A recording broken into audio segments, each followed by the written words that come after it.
حضور سیدنا غوث العظم رضی اللہ تعالیٰ عنہ کا یہ مقام و مرتبہ کیا پاکستان اور ہندوستان کے علماء نے یا پیروں نے یا عقیدت مندوں نے گھڑا ہے، یا ائمہ حدیث جو امت مسلمہ کی تاریخ میں اتھارٹیز ہیں جن کا کوئی شخص انکار نہیں کر سکتا، خواہ وہ اہل سنت ہے، خواہ وہ اپنے آپ کو بریلوی کہتا ہے، خواہ وہ دیوبندی کہتا ہے، خواہ وہ اہل حدیث کہتا ہے، سلفی کہتا ہے، انہیں پڑھے اور سمجھے بغیر کسی کی علم کی سند ہی نہیں ملتی اس کو۔ بڑی بڑی ہستیاں جنہوں نے حضور سیدنا غوث العظم رضی اللہ تعالیٰ عنہ کی احوال پر، مقامات پر، کرامات پر، عظمت پر، مرتبت پر پوری کی پوری کتابیں لکھی۔ امام عبداللہ بن اسد الیافعی انہوں نے 2 کتابیں لکھی، کتاب ایک ہے، یہ نام 2 ہوں گے، کشف الظنون میں اسن المفاخر فی مناقب شیخ عبد القادر، اور دوسری کتاب جو اس وقت مطبوعہ ہے، چھپی ہوئی ہے، وہ میرے پاس بھی ہے، خلاصۃ المفاخر فی مناقب شیخ عبد القادر۔ پھر امام ابن الملقن صحیح بخاری کے شارح ہیں، اور امام ابن حجر عسقلانی سے بھی 50 سال پہلے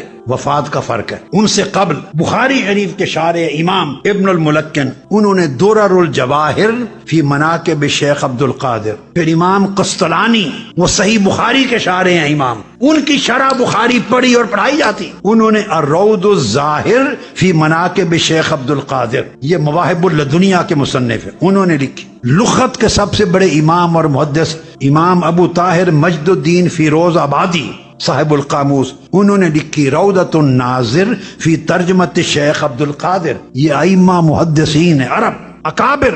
امام عز الدین بن عبد السلام، انہوں نے کتاب لکھی اور قصائد لکھے حضور غوث پاک کے۔ امام عبد الوہاب شعرانی نے الطبقات الکبریٰ لکھی۔ امام تاج الدین السبکی الشافعی نے طبقات الشافعیۃ الکبریٰ میں آپ کے تذکرے کیے۔ امام ابن رجب الحنبلی سلفی بھی، ہر مکتب فکر کے علماء انہی کی کتابیں پڑھتے ہیں۔ آپ جس کے گھر، جس کی مسجد میں، جس کی لائبریری میں چلی جائیں، ان کی کتابیں ملیں گی، انہی کو کوٹ کرتے ہیں، جمعہ کے خطبات انہی کو پڑھ کے دیتے ہیں، کتابوں میں ان کے حوالے، یہ ائمہ ہیں۔ ابن رجب الحنبلی، انہوں نے کتاب الذیل علی طبقات الحنابلہ حضور غوث پاک کے اوپر باب بنائے۔ امام شمس الدین الذہبی سیر و اعلام نبلاء میں آپ کی کرامات کا ذکر کیا۔ امام ابو بکر عبد الغنی البغدادی، انہوں نے تکملۃ الاکمال میں آپ کی کرامات کے باب بنائے۔ ملا علی قاری نے نزہۃ الخاطر میں آپ کی کرامات کو بیان کیا۔ شیخ عبدالحق محدث دہلوی نے زبدۃ الاسرار میں آپ کی کرامات کے تفصیلات بیان کی۔ شاہ ولی اللہ محدث دہلوی نے